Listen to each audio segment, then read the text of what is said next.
So do you have some terms that you wanted to define? Yeah, I think that's a good Usually idea. a good place to start. Yeah, that way, freaking... and there's actually quite a few, so we'll get through them probably pretty quick if we can. Just because there's a lot of terms to know, because this kind of gets in depth in the... So the first term on the list here, surprise, surprise, is propaganda. And of course, we know that that's information that's usually biased and often misleading, used to promote and publicize, particular political causes or social points of view. Yeah. And that one's usually pretty evident nowadays because, like you said, Marcus, of our history of knowing about propaganda and the Nazis using it in World War II and Goebbels being a master of it and using freaking Bernays' tactics in order to swindle a whole bunch of people into thinking a whole bunch of negative thoughts, using that a big emotional appeal, but on like mass. The next word I have on here is spin in the political sense. Spin city. Yeah, exactly. And that's the attempt to control or influence the narrative in order to deliver one's preferred message. And that's like spin's kind of considered a bad word in the journalism industry, I guess. Like if you're accused of spin, it's one of those like, oh, how dare you, sir? Like, we're an outstanding objective organization. We've never had spin on anything. Never. Next on the list, this one's kind of like a newer phenomenon, and that's clickbait. Ooh, yes. Which of course we all know. That's a good one. Right? Content whose main purpose is to attract attention and to encourage visitors to click on a link to a particular web page. It is the new school sensational headline. School sensational headline? It's the new school sensational headline. Yes, exactly. Yeah. Yep, absolutely. Or image. Right. Of just usually, speaking of which, usually this clickbait and as well as other forms of influence usually come in several different categories, like the emotional appeal, sex appeal, status appeal. Like, for instance, like so for clickbaity stuff or whatever, some chick with a big rack or something over there, you'd be like, oh, let me click on this, and then it leads you to like a workout website or something that's like kind of related, but like not really at all, even really. Or the emotional appeal ones, where like sometimes you'll see like like those Sarah McLachlan commercials or whatever. Oh yeah, like, for the please donate $1 so that this dog's cancerous eye will be squozen and drained.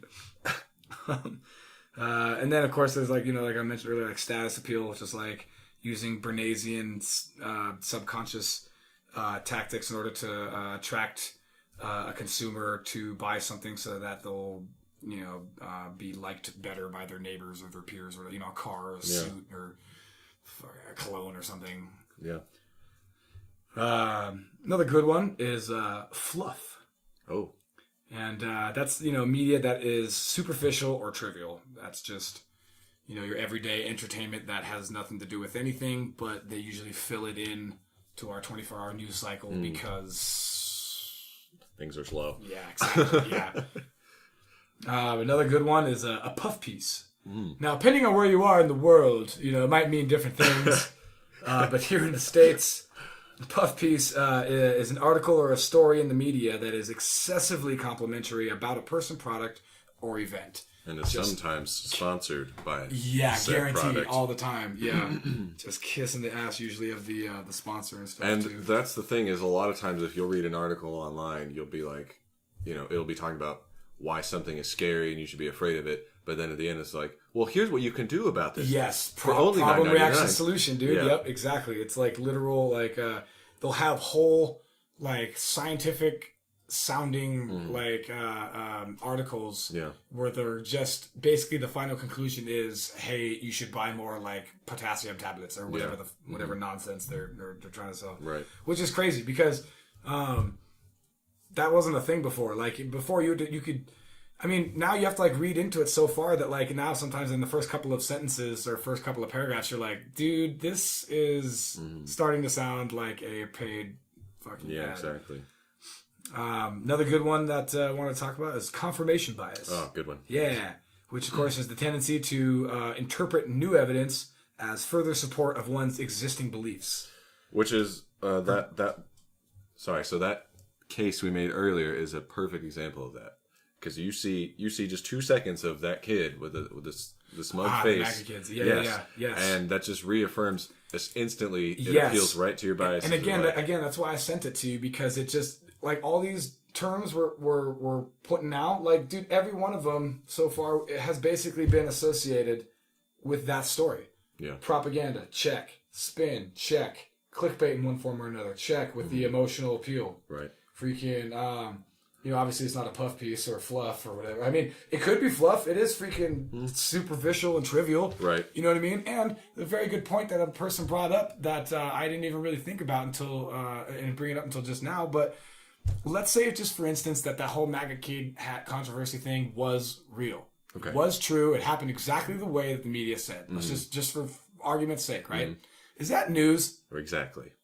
Okay, Exactly. so a good bunch point I of was young about to dipshit kids have a bunch of stupid opinions. make. Right. And, like, what the effing do? More at like, 11. Yeah, right. More news as it breaks. It's gonna rain. Thank you, Ollie. You know what I mean? Like, it was so ridiculous to me. I'm like, yeah, whoopty shit, dude. Like, I mean, yeah, it was just hilarious to me. I was like, dude, this is so far from news, it's ridiculous. And now you guys are scrambling so hard to either delete your Twitter comments or fucking say, hey, stop beating up on us, dude. We're sorry. We didn't mean to. Yeah. We should have fucking done our homework. Yeah. Speaking of which, I guess, like, a whole bunch of media, like alternative-y and semi-mainstream media, like, kind of cleaned house after that. Good, and, as like, they should. A combination of like 1,000 like journalists were like fired in combination, like a whole, like apparently, and like I said, good, because you gotta have some kind of like accountability, dude. Right. Like, that's your job as a journalist. Yeah, it's one thing to be like, okay, hey, look, we made a mistake, and we're gonna put that, we're not gonna bury it in page 28 or whatever. I mean, unless it's something like minor or whatever. Right. But if it's something that like influential or major, that better be the like. Yeah, and this was the thing they were running with for so long. This was like headline news. Forever. Like, this is a huge deal. Forever. Just stirring people up, dude. Yeah. Getting people just firing replaying up, that same 10 seconds over and over. Oh, totally. So, another really good one that I wanted to pick out here is distraction. That's in the political sense, like a political distraction. And, sleight of hand. Yes, totally. Or another term for this is the wag the dog.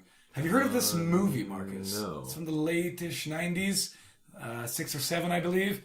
And it's got Robert De Niro, hold on, that was Heat. Sorry, hold on. Robert De Niro, Dustin Hoffman, and a bunch of other, like, dude, William H. Macy's in it briefly, and what's her name's in it briefly. And anyway, it's really good. And basically, what a political distraction or the wag the dog approach is basically it's used to indicate that attention is purposely being diverted from something of lesser importance or relevance. Sure. So in the film, basically, there's this scandal that's brewing or whatever involving the president and an underage person, and basically, they get together with like a head CIA spook type guy, and they also get together with like a Hollywood producer, and then he gets all of his cronies, the little like the fad maker and the freaking like the marketer and the commercial guy.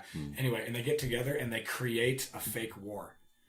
Nice. Between like a tiny little, between like Albania or something or whatever, and there's like, well, Albania. It's like, well, why not? What do you know about Albania? Like, good point. Nothing. Yeah, good point. Yeah, exactly. And anyway, it's just to kind of divert it long enough to get into like the midterms or past the election, something like that. Which, AKA every cable channel that you watch. Yeah, ever.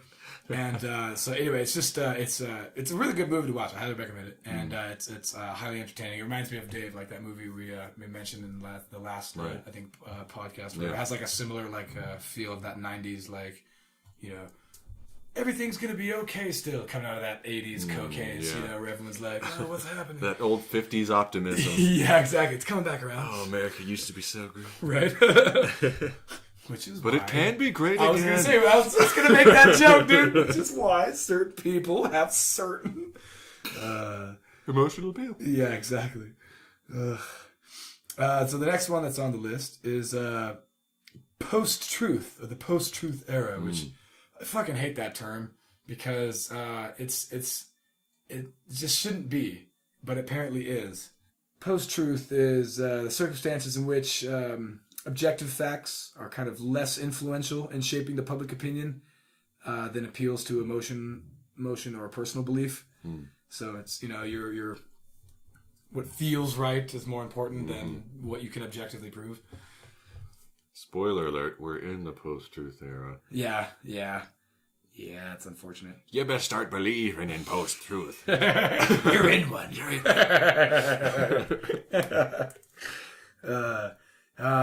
Last two. Second last one on the list. Yellow journalism, which just is basically pretty much fake news. I mean, the definition is basically sensationalism or just crude exaggeration, which is just the term it's been known for forever. Right. Yellow journalism is way before the term fake news came in. Yes. Fake news. So the last one on the list is a wedge issue. And I put this one in here at the very last minute because a wedge issue is when you force someone to pick a side, usually inflating the importance over other issues. Okay. And I feel like every issue now is a fucking wedge issue. Like think of how polarized people are nowadays, in the sense that, like, back in the day there was at least a little bit of political, like, spice. There was a little bit of political difference. Like if you said that you were a Democrat or a Republican, you didn't necessarily know what I was going to vote on every fucking social issue. Right. Nowadays, you say left or right or whatever, I can almost guarantee you 9 out of 10 of every one of your issues that you're going to vote, at least on the binary. You might have some, like, some subtlety in between or whatever, but as far as, that whole tribalist mentality, I can pretty much guarantee it. And I wonder if that's like a new phenomenon. Well, it's actually interesting that you brought that up, because I feel like that's a multifaceted issue. Because not only do you have, I mean, there's been people on the fringe, on the extremes of either side for a long time, but I feel like with technology and the way the media works today, that those fringes, those extremes are kind of amplified. They're getting amplified. And whether or not it's because they're actually growing, or just because it's that whole loud voice phenomenon, or it's just, that makes for great news. I feel like it's not growing. Yeah. I feel like a lot of the issues and a lot of the fervor and rhetoric has just been cranked up to 11. Yeah, for sure. And most people that I talk to are either don't care because they're just so sick of everything, or they're just smack dab in the middle, going like, dude, look at both you loonies, dude. Like, you guys are psychos. Dude. I basically don't think I know almost anybody that's like hardcore one way or the left or hardcore right, really. I don't really. And I feel like most things in history, at least like in the last 100 years, as far as like wars and stuff, at least on this side of the hemisphere, I feel like what the reality of things are and what we're being told and being perceived in the zeitgeist of the community of the the culture are two way different things. Yeah, you know what I mean. And we're gonna get into that, like some of the things that happened or whatever. May I actually throw my own term in there, because it's sort of related. Echo chamber. That's a good one. And an echo chamber, I only throw it in because we kind of steer the conversation this way. And an echo chamber is something that people, especially these days, kind of put themselves in, where they just constantly hear the same kind of message over and over. Yes. And either when with you their combine groups of friends or their media, like, and it's kind of the ultimate evolution of confirmation bias, where you believe these things, and you only want to listen to nothing these things contradictory gets in. Exactly. And people, companies like Facebook, they totally capitalize on that hardcore, because you like these certain news pages or whatever, and then that's all that gets delivered to you. So and you're just constantly listening. They're doing that too with sensationalist, like clickbaity headlines. So that's all you're listening to, and I've seen it happen in real time with people I know, where they just get further ingrained into what they believe into, and that only furthers the political agenda that some of these things have. Totally. So, and anybody that's been in that, like hung out with people that have experienced that, it's so annoying. Like, you know me, Marcus. Everything that one channel is telling you, fair and unbiased. Yes, totally, right, totally. And freaking, it's super annoying. Like, and I kind of, I'm centrist, but I kind of lean a certain way or whatever. But even when I'm around other people that like lean in the same direction that I do.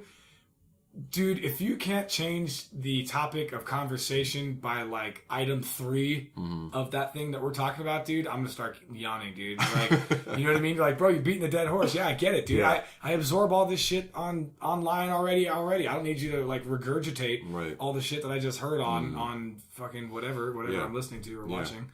And so it can be annoying or whatever. And you actually kind of like catch yourself like slipping it, not yourself necessarily, but like notice that like the conversation is being drawn in that way. Absolutely. And you're kind of trying to like break out into slightly other topics that are kind of, you know, that aren't way off topic, but tangentially related. Yeah, but are kind of tangentially related, exactly. And then they just keep stirring it in. You're like, okay, well, this isn't good for you. I'm out of here, dude. Like, and that's actually, I know that internet comments get a lot of flack, and deservedly so, particularly on certain websites. But that's kind of the reason why I like to read a lot of comments, because you get different perspectives. And sometimes I see things that, oh, you know, I didn't think of it that way. Because these people come from very different experiences. They bring their own biases, conscious or unconscious, into, and their own experiences. And that's what frames their perception of whatever this event is, whatever this news is. And so you get, it's very important. And a lot of scholars kind of warn against putting yourself in an echo chamber, because, you know, that kind of creates you can't evolutionarily right. Evolve, You're not going anywhere. Yes. You know, spinning your you're tires just getting stuck in your ways, and you're Yes. senile, and you don't like anything, and you're just a bitter curmudgeon old cunt. Yeah. So anyway. But no, that's super important, and that's another. I mean, and this is a slightly different topic for a different time, regarding what's it called? Getting like canceled from being deplatformed and things like that, censored. For God's sake, censorship. That was the word I was thinking of. Censorship super important, because the lack of censorship rather is super important, because, as you were just saying earlier, it's okay if certain things are kind of like the Wild West in forms of in regard to like regulation of like free speech and stuff, because isn't it our like right and responsibility as sentient, conscious human beings to be able to decipher information for ourselves? Sure. You know what I mean? Like, I read a bunch of like you were saying, comments and stuff too online. Like in like YouTube comments is a great spot and stuff. Yeah. And you can see where it goes off the rails, and a lot of people don't pay those people any attention. Like, they might shoot them oh, nice dude, like, really, like, take that crap out of here, like, you know what I mean? But for the most part, it's just people talking. Yeah. You know what I mean? And I think that's kind of important for people, especially with very different views, to be able to not only just to be able. I want to know who the dummy, psycho, crazy, angry that we don't necessarily take all that stuff down. Right. I mean, as long as they're not directly calling to action or doing something that's super, super slanderous and like libel, and it'll get you like. God, that doesn't exist anymore. Slander and libel. I know. That doesn't exist anymore. Used to be a crime. Somebody's bringing up to me that, like, hey man, freaking England and Ireland and all them over there, they have certain laws, dude. Like, they obviously don't have a First Amendment or whatever, you can't really say certain things, which, you know, doesn't exactly initially talk about. Doesn't exactly sit well with me necessarily to do away with being able to say whatever we want. But having said that, I do think Americans should take a little more responsibility with what they say about specific people. You know what I mean? Like, and again, not to harken on the Kavanaugh thing again, but dude, that was like exhibit A of like, holy shit, like, dude, you guys are going to ruin this person's like whole life. Right. And you guys' evidence is spurious at best. Right. Like, and it's, I feel like if you're sure, go out and get the info and show it to the world, and we'll hang this piece of shit. Like, if you did all the things you said, and that's fine. I'm totally down for that. Yeah. But until then, kindly fuck yourself. Like, and so yeah, all that. One more note. I mean, I don't mean to sound holier than thou or anything like that, but like, I'll even tune to news sources that I just really don't like. I can't stand it for more than like 10 minutes, but it's important to get it in my car every day. It's important to get the other side. Absolutely. And if you hadn't learned this by now, there's three sides to every story. Totally. So getting your news from one news source, I feel like, is kind of similar to buying from only one drug dealer. No. Totally. Because you don't even know if his shit's good. And then you start smoking it or whatever, and you start seeing shit. You know what I mean? And you think that's normal, and everybody else is seeing the same shit, and you're just like... No, it's kind of like, when you were a kid, you listen to gossip and just believe like one person's side of the story or whatever one person's saying. Yeah. It's like he said, she said for adults. And Santa Claus and shit. Yeah.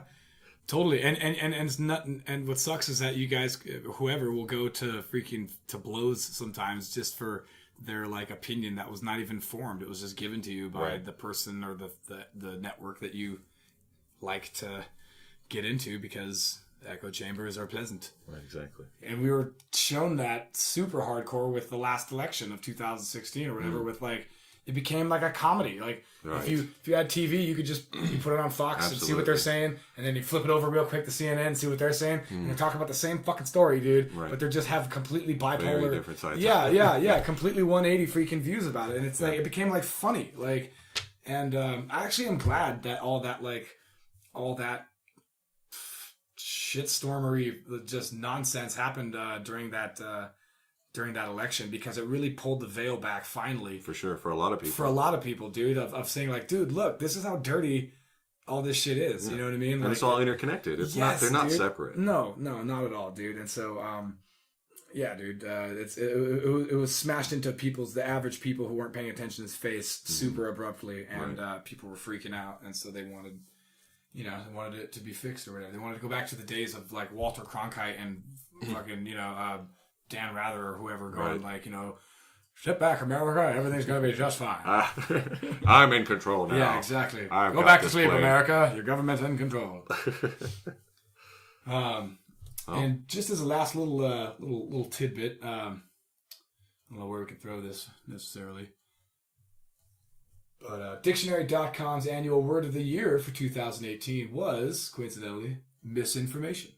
Not to be confused, of course, with disinformation, which is, the deliberately misleading people or whatever, whereas misinformation is just false information that spreads regardless of the intent of the person spreading it. You know what I mean? They might just be spreading it just for they may actually think it's true, or just for fun, or just to get more people to draw them to their freaking cat videos or whatever. Clickbait. Yeah, exactly. So I thought that was relevant. So, down to that's what you thought, Drew. I'm down to go into a super brief history here, real quick, just to kind of give everybody a brief insight into things that we're going to be talking about. So in the 1890s, there were these two rival newspaper publishers. There was Joseph Pulitzer from the famous Pulitzer Prize, right? I've heard that name. Right. So it means he can totally be trusted. It means you didn't lie or anything. And another gentleman, and I say the term loosely, named William Randolph Hearst, who was basically the head of the biggest media company at the time. Yeah. And these two people competed over the audience through sensationalism and reporting on rumors as though they were facts, and practiced that term that we labeled earlier called yellow journalism. And basically, eventually there was just a big backlash against the lack of journalistic integrity. What a surprise. The public demand more objective and reliable news sources, which created a niche that the New York Times was established to fill at the turn of the 20th century. And then finally, yellow journalism became less common until the rise of web-based news, brought it all back in full force, which is funny because they said that, the New York Times kind of rose to become like a trusted name. Right. And now they have sullied that good name, sir. And now they're kind of one of the biggest, like... one of the biggest, like... they don't necessarily lie any more than, like, the other big ones, which is unfortunate to say. Yeah, hell of.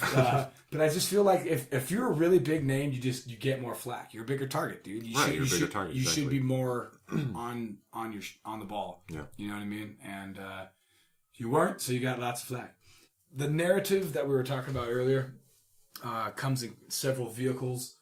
One of them is social, which kind of is like some of those propaganda videos that were famous from the post-World War II era. There was a group of them called the Cornet Industrial Media Films, which were basically social guidance films that were like made popular in the 50s of like those black and white society. PSAs. Yeah, like Billy and so like went to the movies. Like he held the door open for Susie. Like that's a good boy, Jimmy. Comes in other ways too, such as like business, obviously through like things like marketing, and obviously here on the West Coast, it's very specifically, or in the Western Hemisphere rather, it's specifically Bernaysian style. Appealing to that subconscious psychological aspect where you have to buy more products in order to be not so that your life is more convenient, but so that you're more full as a person. Keeping up with the Joneses. Also financial. Like stock market price fixing and scams and stuff like that happens all the time, obviously. Sure. And another one that's really important that I want to talk about is the political vehicle, and basically it's just legal lying through things like the Smith-Mundt Act, which basically in 1948 it was a legislative authority for propaganda activities conducted by the United States Department of State. Okay. And what that means is this is like an anti-propaganda law that prevented the U.S. government's mammoth broadcasting arm ability for delivering its programming to American audiences. God, that sounds great. Yeah, super awesome. What a noble cause. Yeah, it was struck down in 2013, unfortunately. Yeah, just in time for a whole bunch of nonsense. The end result of this was the unleashing of like thousands of hours per week of government-funded radio, TV, internet, just domestic propaganda for U.S. consumption. So it used to be illegal. We were just propagandizing people all over the other world because it was okay, because we're at war perpetually. And remember, dear listener, that there's some countries that have state-sponsored media and they don't have these sorts of freedoms. Yeah, right? Which is funny because like people like to give like RT a whole bunch of shit. And they're like, dude, it's like state-sponsored news. You're like, okay, right. Like lots and lots of fucking outlets are state-sponsored, Brady. Yeah. Like whether they're not like literally on the tax like code or whatever of it or whatever. But yeah, as we were saying, as we were talking earlier, the Mockingbird media is definitely. Yeah, I mean, maybe we don't have the United States government news outlet, but we certainly have the Democratic and Republican Party news outlet. Yes, absolutely, dude. 100%. Well said. And it's kind of important to note real quick because how fast things have changed. In the 80s, in the early 80s, 90% of the media was owned by like 50 different companies. And since 2012, which is again like 6-7 years ago almost now, God, seems like forever. In 2012, all the companies, 90% of the companies rather, were controlled by six big companies, the six big evil freaking, and they might even be 5 now. Right. Might even be the five points of the pentagram. So I put down CBS, Comcast, News Corp, Disney, Time Warner, and Viacom, and I'm pretty sure. No, that sounds to me like it's it. I think so too. I swear Disney bought one of them, but I can't remember. Maybe it didn't go through. Maybe they were gonna, and like the merger didn't go through or something like that. I don't remember, but not many. There's not many now that freaking control everything, and I bet you all those 6 are probably run by like you're owned rather when you go all the way back or whatever through the different shell companies or whatever or parent companies or whatever. It's probably owned by like 3 or 4 dudes. They're all having lunch together. Basically, it's just like Hollywood. There's only like 4 big movie houses. For real, guaranteed, dude. Yep. So I don't know, Marcus. I'm ready to get right into the meat and potatoes of it if you want. All right. So I've got a couple different things here that we could talk about. Let's dive right in. All right. Well, I guess we should start off historically with prohibition. Prohibition. Is that like never mind. It's for Habition.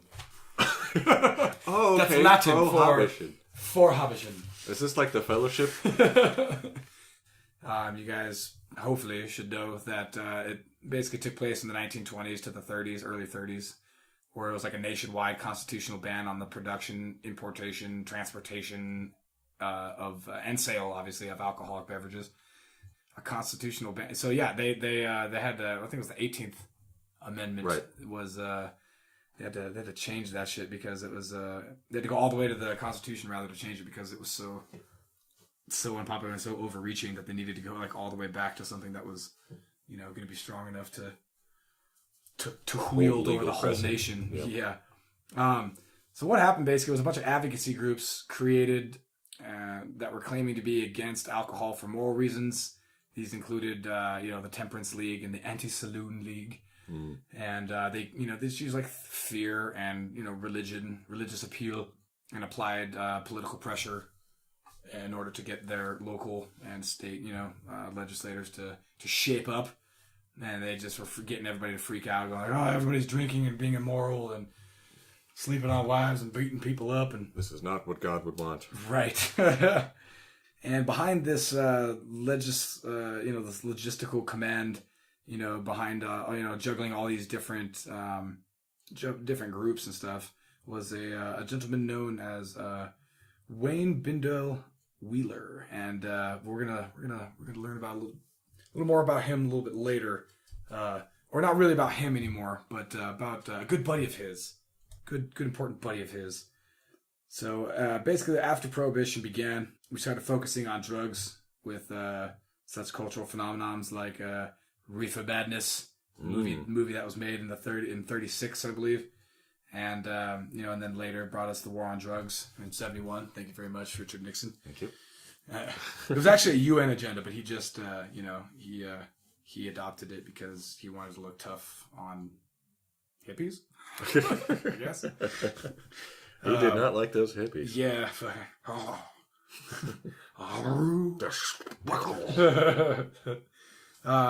So yeah, obviously the anti-drug wave was like the second wave of like righteous indignation that spread across the United States using the same fear, same tactics, and intimidation tactics with adding a dash of racism. Oh yes, of course, Latinos and blacks, just for good measures. Yeah. You know what I mean? Just because they realize that that's like another emotional appeal thing to stick to people about fear, like fear the people who are different than you. Mm-hmm.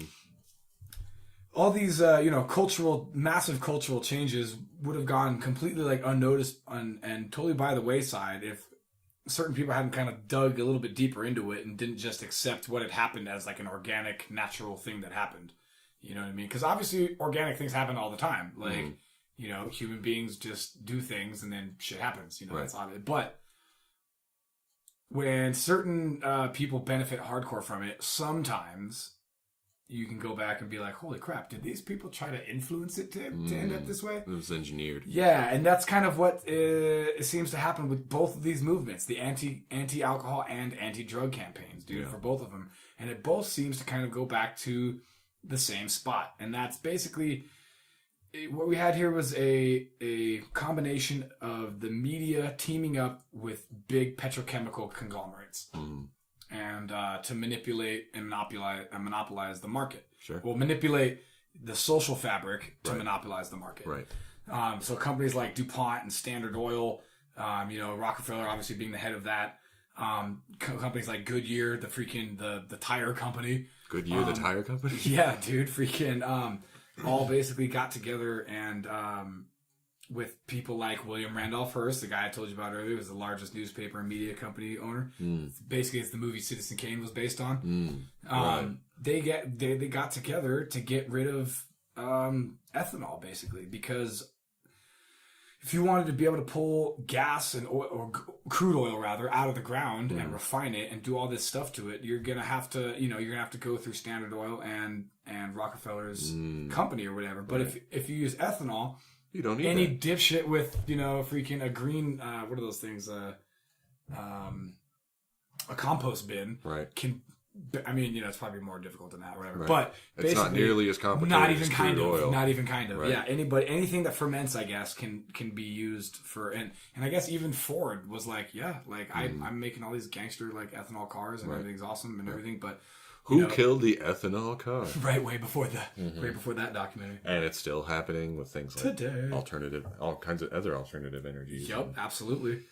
And the reason why they wanted to squash other companies, like they even killed the rail lines that were electrical, because they were clean and stuff like that, and that's how the bus system came into being. Basically, that's how it was all created and stuff. And of course, these guys had an axe to grind because they're like, well, I'm not going to be selling rubber tires and oil and shit, which of course you need to make rubber. Right. Freaking, you know, if they're on tracks using electricity. Yeah. You know what I mean? And, electricity scared a lot of people. I know, right? Totally. I got a little thing about that too. Freaking, speaking of electricity scaring people, Topsy the elephant, you ever heard of that guy? Oh, yeah. Yeah. The one who got shocked. Shocked to death, electrocuted technically. Freaking, that was in 1903 where Thomas Edison, in order to smear Tesla, this is another fucking fake news thing, where he basically, oh, yeah, for sure. to demonize the AC current, he freaking, which was what Tesla was a proponent of, opposing Edison's DC current, shitty DC current. I'm struggling to remember the amount of like volts, but he put It's all insane amount. an insane amount of volts through this elephant for like 4 minutes or whatever it was. Like, you know what I mean? Like, not only did you like crank up the juice, it didn't even kill it in the quickest way that you thought it would have, basically. Right. You know what I mean? But it had the effect. People were fucking terrified. They were like, oh my God, this is dangerous. Right. Which, I mean, it is, but, you know, fucking fire's dangerous. Right. Like, you know what I mean? As long as you're smart about it. Right, totally. Yeah. And so, a little side note about that whole prohibition and for alcohol and stuff. The FBI actually, this is semi recent, within the last like decade, kind of had to apologize. Okay, so basically, what happened was when they banned alcohol for drinking, they were like, okay, what about ethanol? You know what I mean? They were like, all right, you can still use ethanol, because they really obviously didn't want people to use it. But they didn't want to fucking drink it either. Right. So they put a bunch of like poison and shit in it. Apparently petroleum based, which again, like oh good. Oh, so, okay, you can only have ethanol if you use my, Great. my oil. Yeah, exactly. My direct counterparts fucking product. What people were doing basically, because it was prohibition and now there's this big market for liquor, is they were taking the ethanol that had this poison in it and they were purifying it, depoisoning the fucking thing, but it still had like weird tastes, right? Sure. So they would mix it with shit like Coke and fucking, or like drinks Coca-Cola. and stuff, or cola. Yeah, freaking. This is the 50s, see? And or actually, no, sorry, this is freaking the 20s and 30s. But people still talk like that, I'm sure. And that's actually where a lot of our like mixed drinks come from, dude. Is to mask that weird shitty taste. Right. It's like they mix it with all this like other stuff to make it taste better, and people are drinking it again. Well, FBI and you know other government agencies caught wind of this, and we're like, oh well, that's not good. So what we're gonna do is we're gonna up the poison hardcore, and freaking they put like an insane amount of poison into like a whole bunch of batches, and they're basically like admitting that they're responsible for at least poisoning their own citizens. 10,000 deaths. 10,000? 10,000 deaths. Nice.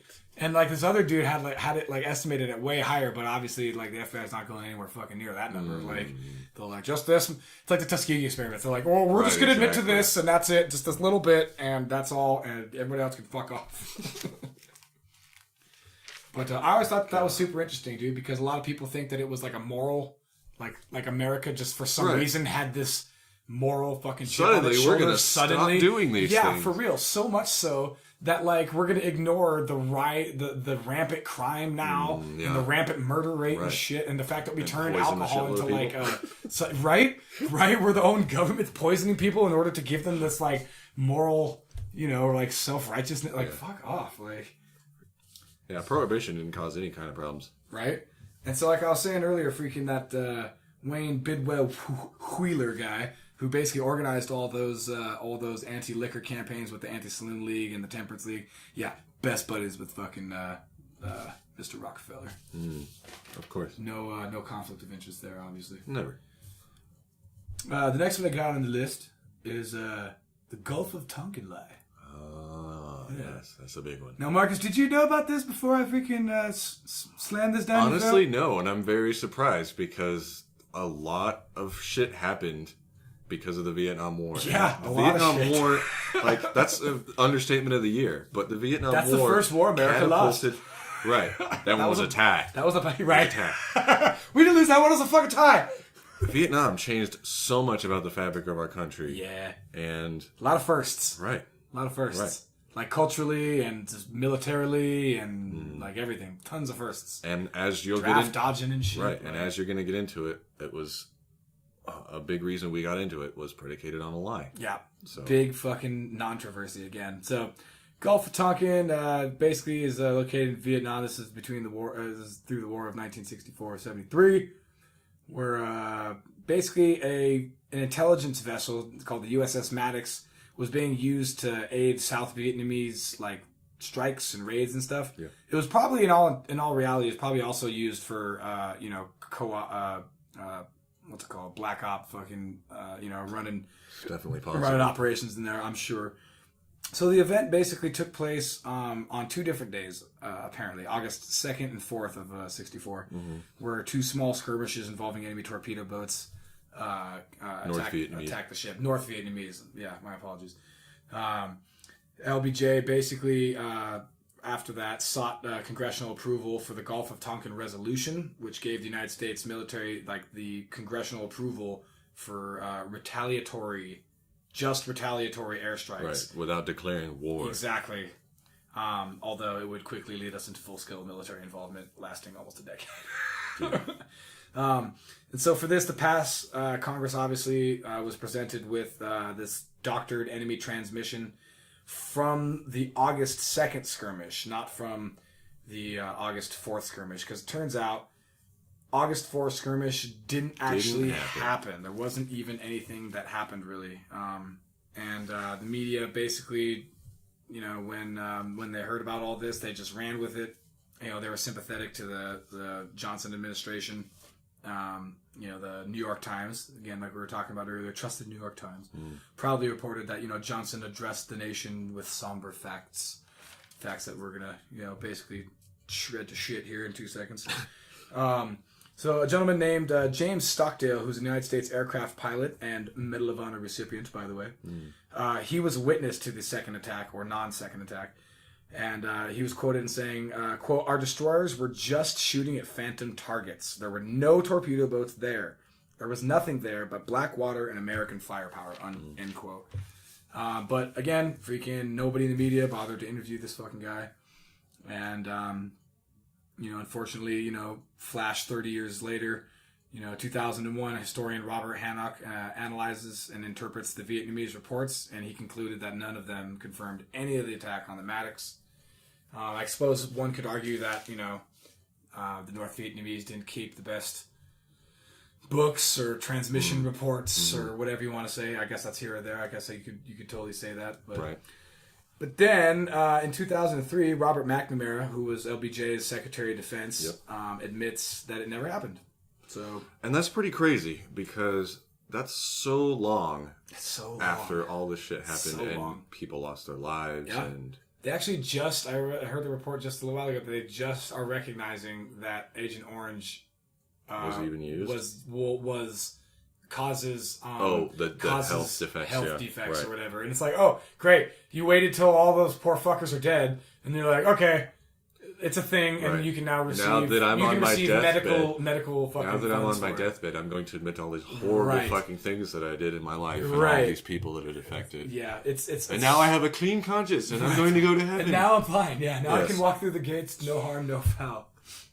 It's absolutely ridiculous. Yeah, it's fucked up, dude. And it's lame because a lot of people that they're going under that pretense into the war of defending my country, or I'm never happened. We've never gone into combat. Right. And you're hoping that you're giving 100% because you got to take that hill and save your buddy and all this horse shit, which is. Don't get me wrong, it's not horseshit. The guy next to you or whatever is important or whatever, but they capitalize on that in order to freaking push this nonsense. And then when you come home, you get fucking spit on, you get treated like shit, and you're living in a cardboard box with schizophrenia. Absolutely. And, you might think of this as, this is the dawning of us going into conflicts on false pretenses, but surprisingly, it actually isn't. Happens often, actually.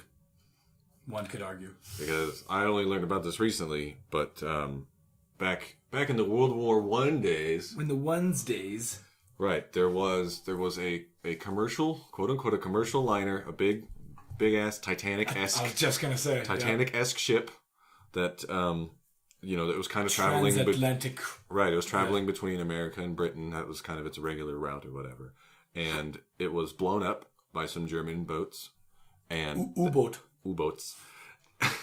And there were some American citizens aboard, but that was a big 1,100 people drowned, and the boat went down in 18 minutes. Yes. Which, if anybody knows anything about, like... Should have taken... hours. Way longer. Hours and hours and hours sometimes. Right. Like, I mean, it depends. Despite what James Cameron might have you believe. Yeah, no shit. Never let go, Jack. Right. But that was a big reason. It was struck with one torpedo, and ships that were that big back in the day, I mean, you had to have gotten a farging insane bullseye. An insane the U-boat was also at its max range of torpedo firing. Like it was a fucking hole in one, as it were. Right. One torpedo, an explosion, and then a second explosion followed by like 15 to 30 seconds later or after the first one. And the ship went down so goddamn fast that like almost 1,200 people died or whatever, 1,100 people. Right, because there's like, there's lots of lifeboats, and normally in these kinds of situations, they would have gotten like a lot of warning to get off the boat. Absolutely. So anyway, that was a big reason for turning over kind of the public opinion of maybe we should get involved. In order to exacerbate that too, there was I'm trying to remember the name of the ship that came to rescue them because they were relatively close to the Irish coast. There was a ship that came within sight that was like on the way out, and they got recalled because the story goes because they were worried that it would sink that boat too. Which is like, well, I suppose that's true. Or maybe they wanted the impact to be way more and wanted more dead because more dead means more fervor against Germany. Right, but the reason is, the crux of this, and I didn't learn about this until recently, but the Lusitania was carrying a buttload of munitions. Yes. And that's not... On its own manifest even, and then later on when they sent like submarines and shit down there, they're like, yep, look at all these 303 rounds. Millions and millions and millions and millions and millions, hundreds of millions of them. Yeah. So it's definitely it definitely violated the treaty. It is like when I grew up in school, I always remember hearing them saying that the Lusitania was just like a regular Titanic ship. Yeah, that was driving around in 1915. And just no big deal. Shipping some rich people going back and forth, and some dickhole Germans freaking shot at them, and now we got to get those Huns. Yeah. How are you supposed to take attack down the Huns? Kaiser? Yeah, with dust on your fucking jumpings. So and so it's not exactly the same situation, but it's still it falls under other categories too that I'm sure we'll bring up later in our in our expose of things that we bring up or whatever, because it fits other things, like when you intentionally create an event. So we're obviously just talking about the lie right now or whatever, not the event itself. And that's the thing about Tonkin, though, is like they already had this attack. Like, why lie? Why did they try to make it worse? I wonder if it happened and then because I was thinking about that too. And I wonder if it like the little attack happened and the report got to the right ears, the right hungry ears, thirsty ears, and they kind of threw it together on the fly. Right. And that's why 2 days later, they were freaking, shooting at random freaking, radar signatures in the rain. You know what I mean? It's just kind of messed up because a lot of this stuff wasn't known to most of the public until a long time Decades. Decades. You always hear freaking Jesse Ventura like, God damn it, a bunch of my buddies died in the mud for a lie. Exactly. And he's not wrong. You know what I mean? Like, it's fucked up. Super fucked up. Like, but where my mind goes to is like, how long and what kind of types of declassified stuff we're going to get about the War on Terror. Yeah, I'm sure, dude. And that's unfortunate what happens, dude. Like with the whole like JFK files release or whatever, like that was semi-recent or whatever. Like we're never going to know about stuff until it doesn't matter anymore. People for by and large are not going to care about people who are affected or basically dead or which dying. is why I have such a respect for whistleblowers, dude. Which is why like I have such like ire against people that like first of all don't respect the tremendous fucking sacrifices that those people have to make, but just the importance of that. You know what I mean? And they have to. They're straight up martyrs. They're 21st century martyrs, dude. Yeah. They're showing us behind the curtain of how fucked up reality is, and people are going like, "Don't do that! Yeah, shame on you! Hang that man. He's a traitor." You're like, "Fuck you guys, dude!" Like, you guys. It's easy for you guys to sit up there or whatever when this person actually had to do. Yeah, dude.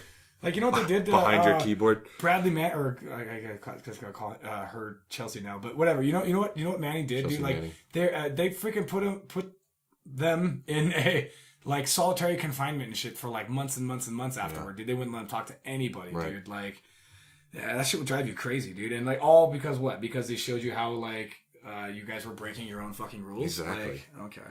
Didn't mean to get off on a tangent, but I just... no, for sure. It's super important, dude, because, who else is going to be showing us these things and breaking our little perfect reality bubble that's super comfortable? So, just to kind of finish up this last little, timeline here, basically, 2005, the NSA basically declassified nearly 200 documents that were revealing that the Maddox had fired at, quote, random radar targets on a stormy night. And, again, I think they just did that to kind of help sell the lie, so that way if they interviewed any of the crewmen, they'd just be like, rounds were fired. Rounds were fired, and it was crazy, but nothing happened. And then again in 2013, tapes are released that prove that LBJ also knew that the story was not true. Now, it didn't necessarily prove that he came up with it, or that he even participated in the participation of it, but we definitely know that he knew it was a fucking lie and didn't say anything. Right. You know what I mean? So, which is funny to me because it's like, dude, LBJ was being recorded and stuff too. Like, how long has these has these Oval Office tapes been fucking going on, dude? Like, because later, freaking Nixon would obviously be famously fucking super busted with his tapes and stuff, and those missing 18 minutes or whatever. What the fuck are on those? Right. That's when they talked about the aliens. Whole Bay of Pigs thing. So obviously the debate continues whether it can be, chalked down to international lie or, an incompetent mistake. Whether it was part of some John Wayne style go to war on any pretext type thing, or maybe a spur of the moment, unclear reaction, to look tough and get reelected, which he definitely did. Yeah. And, but either way, there's no denying that the U.S. government, along with the help of the media, lied their asses off to the whole fucking world for decades. At the expense of, what was it? Freaking... How many people died? A lot. 58,000 soldiers, I think, and, 3.6 million in total for, the entire Vietnam War and the bombing of, freaking the neighbors in Cambodia and all that other stuff. Right. And hopefully with all of these kind of topics, or maybe even better, if you already had this kind of mind frame, you got to think about, who's benefiting, who's profiting off of these things. And that's part of why I wanted to go over all these and share this information with you, dear listener, because it's important for us as consumers, because that's what we are in America. We're fucking consumers, to consume the right things. We have to consume the right media and the right nonsense, right? The right products, rather. Critical thinking, for God's sake. Yeah, dude, at least a little bit, for you know what I mean? That way we can at least maybe sidestep some of these, potholes that these fucking shiesty assholes are leaving in front of everybody to try to trip them all up. Yeah. You know what I mean? Just so they can make $1. You know what I mean? It's like you're destroying the fabric of the fucking country, dude. Nay, the world. So that you can have a bunch of people come to your media outlet or whatever the fuck it is, dude. You know what I mean? Yeah. So the kind of last one I have on the list here is the invasion of Iraq, or the invasions of Iraq. The Iraqs. The Iraqs. The invasion of the Iraqs. Tried to sound more like the first Bush. Oh, okay, that's what you get for 1,000 points a light. God rest his soul. Right. How much... Dude, what? He was a hero. Right? Yeah, don't you say anything bad about that. Oh my God, they were just licking that guy's ass clean when he died, dude. God, right. Jesus. You think he was the fucking Pope, dude. The flags were down for a week and a half, dude. For 10 days or more, dude. Get over it, dude. What did the guy do? Fuck that guy, dude. You know what he did? He was a freak. And that was the other thing that pisses me off is people always want to look at him in a vacuum. Sure. Just as his 4 years in being office. You're oh, I'm sorry. Forget about all that other things. Forget about all the fucking shit he did before he ran the CIA, while he ran the CIA, and afterward. No, I'm sorry. Sorry, fuck that guy. But, so the first invasion of Iraq, it was 1990, and that was predicated on a news story that captured the hearts of Americans. And this was labeled babies in incubators. And Marcus, did you ever hear about this one too before I also was like, hey, check this crazy shit out? Yes, but you're talking about the two... Oh, you said invasions of Iraq. Okay. Yes. So let me just clarify. Let me just clarify, because it almost sounded like you were talking about the 2003 invasion.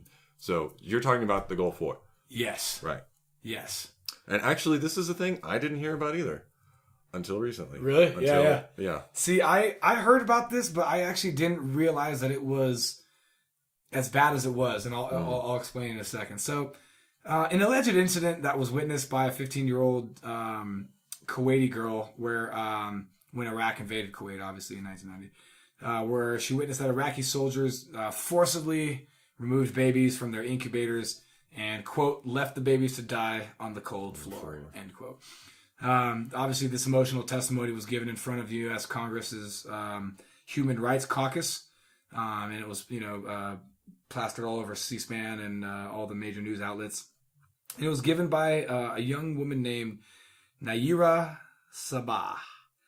And it was later cited numerous times by the President Bush in his speeches to the American people trying to drum up support for the war. Mm-hmm. And unfortunately, it was revealed way later that that young woman was the daughter of the Kuwaiti ambassador.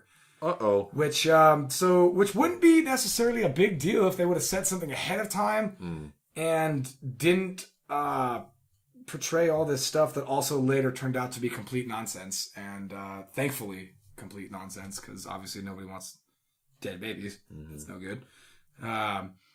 But she was like crying in front of Congress and freaking... really not selling it, by the way. And if you watch the video, you're just like, damn, girl, you need way more acting lessons. And she was coached, actually. Which is funny, because she was coached, yes. Yeah. I don't remember the name of the company, but it was one of those, like, professional, celebrity, like, oh, you need to lie? Here you go. They've handled cases for other big... yeah, exactly. Like That's what they do. Allegedly, Marcus.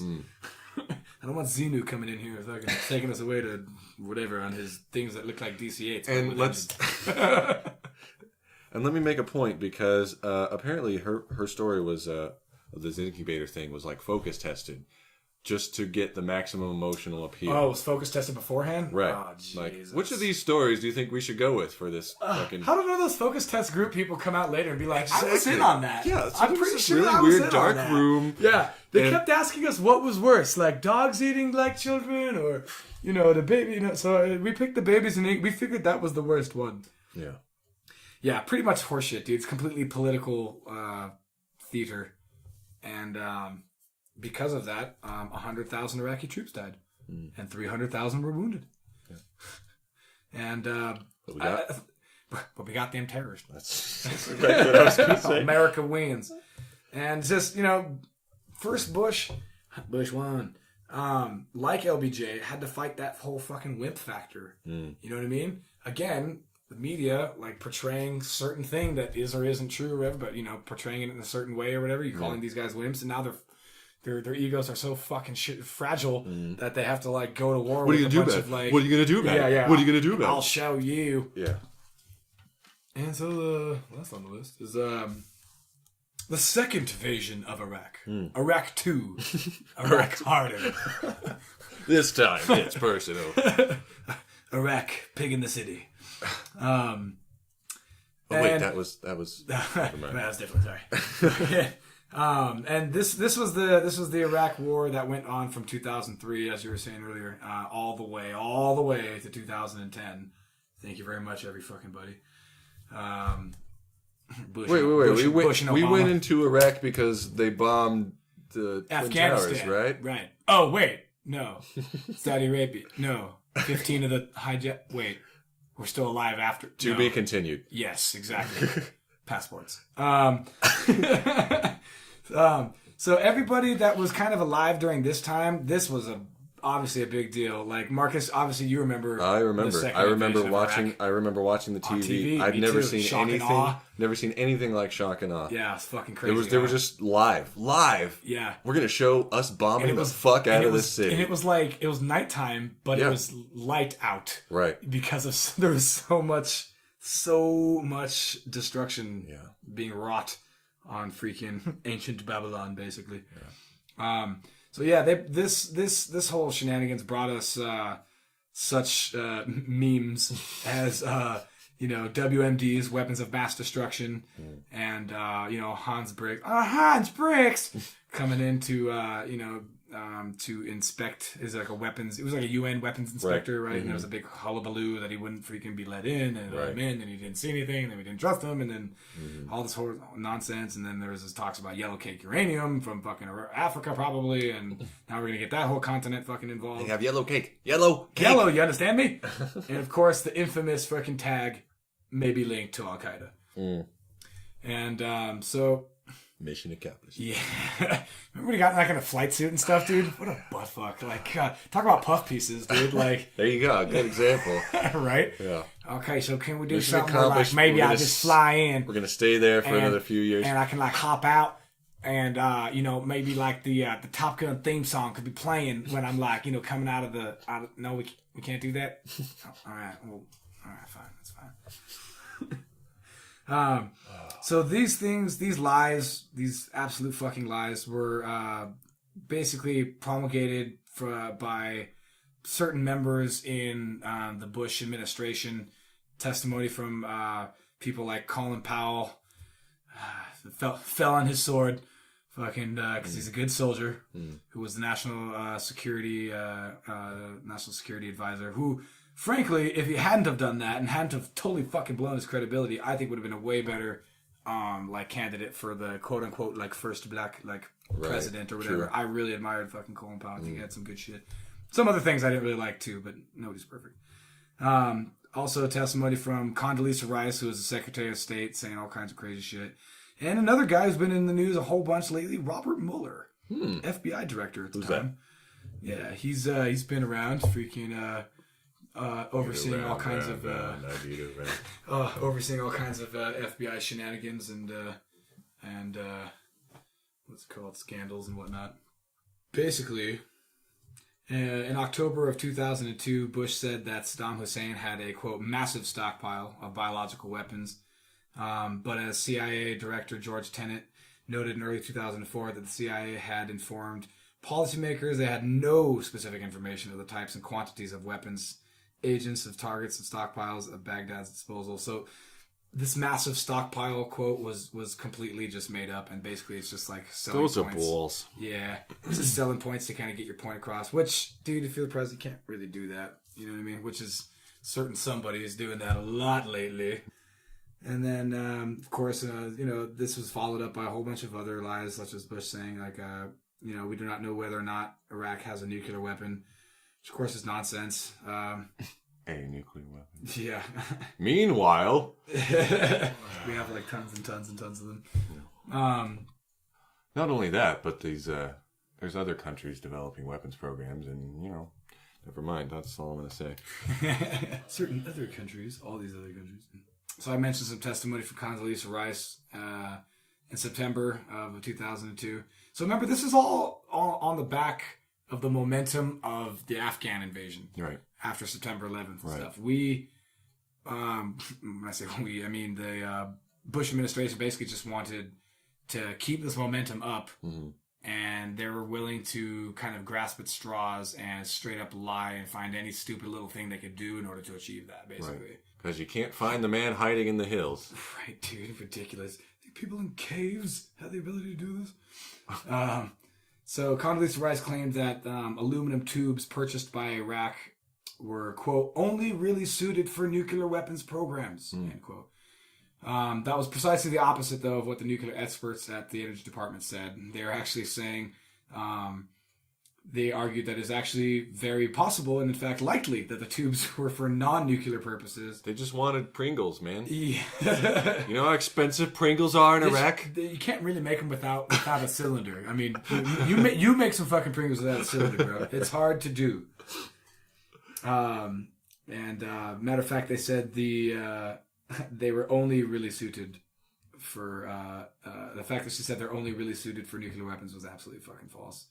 And again, just numerous occasions, people like Dick Cheney and these people cited the 9/11 report saying that, like, Mohammed Atta had met in Prague with an Iraqi intelligence officer. You know what I mean? And so they're like, must be linked to Al Qaeda, bro. And who stands to profit off of these conflicts? Well, lots of people, Perhaps, but unfortunately, it's arms industries, contractors, builders, The military itself, because cost plus programs and stuff like that. Right. Now imagine if you had somebody who was sort of in bed with these kind of companies, and you gave them a position of power. You mean like Halliburton or like What's that? No, I think that's if I'm not mistaken, that's a company that certain Dingleberry fucking used to run, and him and another Dingleberry fucking worked at a company to make aspartame, a fucking household product. Mm. Yeah, that the Bush administration was just basically fucking brimming with douchebags. Yeah, cue the Benny. Head to toe douchebags. They fucking lied, and a whole bunch of people freaking who were kind of coattailing the momentum of the like whole, oh man, our country was invaded and attacked and stuff like that, and capitalized on those people's bleeding hearts to want to be able to do something and defend the country and bring freedom to people and stuff like that, and then in reality it was just for this. It's all just part of the big freaking war that General Wesley Clark said that we're going to take out 7 countries in 5 years: Iraq, Syria, Lebanon, Libya, Somalia, Sudan, and Iran. I know that's 6, but this was, I guess this was found out by him basically as we were starting to do the whole shock and awe thing in Iraq. And he goes up to talk to one of his buddies basically and, asking what's going on with Iraq. It's like, oh no, it's even worse. We're going to invade even more countries as part of this whole big plan. Oh, I'm sorry. I was incorrect. It was about 10 days after 9/11. He went through the Pentagon and saw Secretary Rumsfeld and Deputy Secretary Wolfowitz freaking scurrying around. And so he went up to his buddy and said that his buddy said that this memo is describing how they're going to take out all these countries, these 7 countries in the next 5 years. Well, what's interesting is like with all of these fake attacks or whatever, getting us in, drawing us into wars. There's even fake events. Right. There's even some, and it's not very well substantiated, but there's some rumblings about events around Pearl Harbor and even like the Spanish-American War with the USS Maine. Yep. Yeah. It's weird that there's all these, and we've already talked about the Lusitania briefly. There's all these naval happenings. sea-based shenanigans going on, and because it's out in the middle of nowhere, nobody's there, nobody can corroborate that story. Absolutely, you can say whatever the hell happened, and the only people that are usually present are all people that are in the military, so they can gag order the fuck out of them. And so that might be a good topic that we could touch up on, and that's the whole phenomenon of false flags. Oh, because and that it's in and of itself is a nautical term, right? You know what I mean? Dating back from when pirates would be like, "Don't worry, we're actually just Englishmen." You see, get them, fucking raise up the skull and crossbones. But the only reason why I didn't bring up some of those things in this particular podcast was because that's the action itself. I wanted to focus on the lie, right? The story, the perpetuation of the narrative. But a lot of interesting stuff can be talked about with those events that you had just mentioned, and frankly, as long as we just step around it correctly, I think that would be fine or whatever. As far as the unsubstantiation part of it or whatever, right? Because I think that would be a lot of fun because there's a whole bunch that I want to go. Starting with, I think the Maine, because if you go back, like we're just talking about briefly, if you go back 100 years, every military conflict that we've gotten into has been started at sea.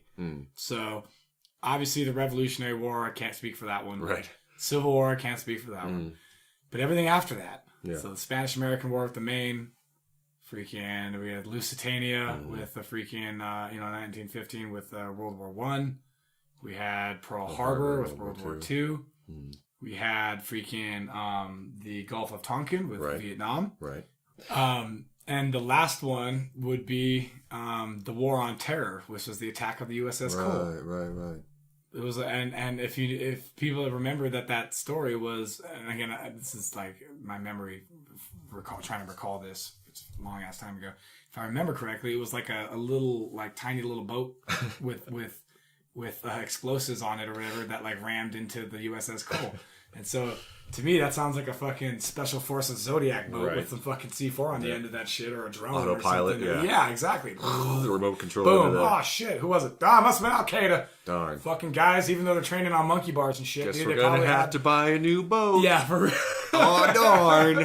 Shucks. Right? Guess we're going to have to take the Jag. Make sure that... Yeah. Guess we'll have to take the Jag, man. Make sure this one has Bose surround sound with a remote control on it. So that basically concludes that portion, I guess, of...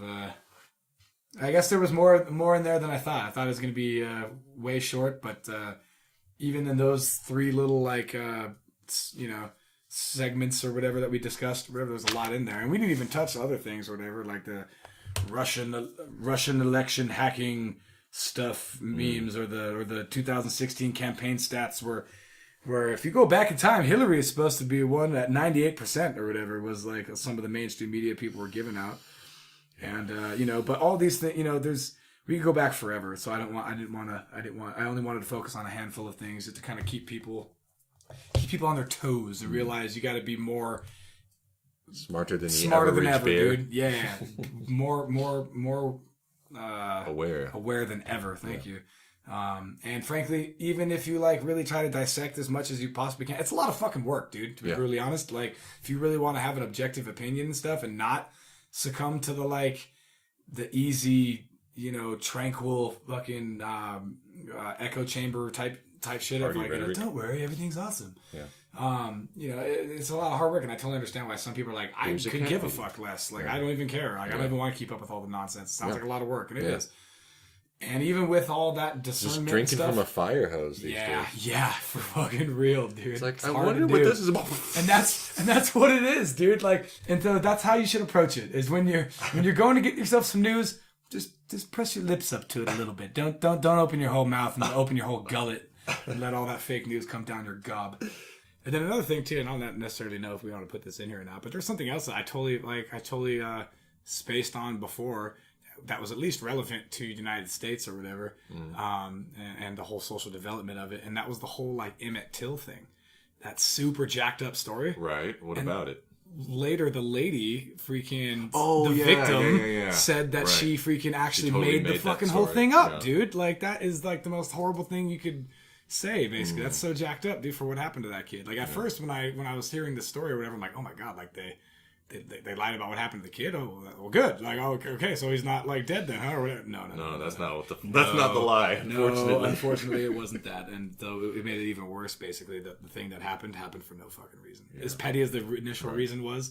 Yeah, so I don't necessarily know if we wanted to throw that in, or even maybe just like an honorable mention or whatever. But it's and I only want to say that just because of freaking that was such a like horrible thing that had such huge like obvious ramifications. And it basically is the epitome of why fake news is fucking dangerous and negative and all that good stuff. So that's all.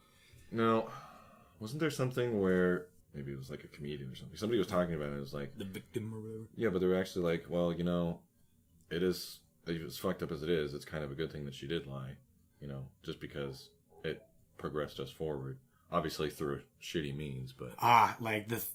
Kind of glad that the thing it's as horrible and as atrocious as the thing is kind of glad that it happened because it needed to show us how bad the underbelly of our emotional racial tensions of that country at the time was. Yeah, for sure. Well, it's one of those things of like you're kind of glad a match has been thrown on this mountain of dry hay that's been building for years and years and years, and you can't. It's harder to dismantle more of a all tire the hay. Fire, really. Yeah, exactly. Yeah, good call. Just a slow smoldering. All you got to do is add a little bit of gas, and you're good to go. Yeah, totally. I mean, yes, I'm glad in that sense that like we came out the other side of it I think in like a positive way, because I think just as easily that could hypothetically have progressed into something even worse that could have drug out for like a whole year or some horrible thing, or like some little second Civil War type shit going on. Like obviously that would be not good, but yeah, I'm definitely glad that things are a lot better now, and that type of nonsense is looked down on as a basic as it should be, and that's absolutely like unacceptable and deplorable. And just we were talking about like a second ago about the Lusitania and stuff. Though that was just like one incident, the Lusitania thing. There's a whole bunch of like fake newsy shit that surrounded that thing, and I can't believe it totally slipped my mind. And that was the babies on bayonets thing. Babies on bayonets. You It ever heard sounds of just that? like babies in ink. I know. Well, that's why I was so surprised that I wasn't. That I didn't have that thought earlier. You know what I mean? Because it was the exact same thing where all of this like nonsense was going on. Particularly that like German infantry soldiers, like regular boots on the like GIs or whatever, were like literally like skewering infants with their you know what I mean? And there's like literally like the propaganda posters that you typically like think of when you're thinking about like World War II and stuff. It's like, don't let Jerry win. Right. It was this type of thing, but it was like, a picture of just like a Hunned out German, right. With the pointy hat and everything, with like sharp teeth and like vampire eyes, and like sticking its like overly sized bayonet like through like a baby and stuff. And Somebody had to draw that, right, dude? And then they distributed all this nonsense, freaking, to be like, oh, look at what these terrible people are doing. You should get involved in this war. That has nothing to do with you guys.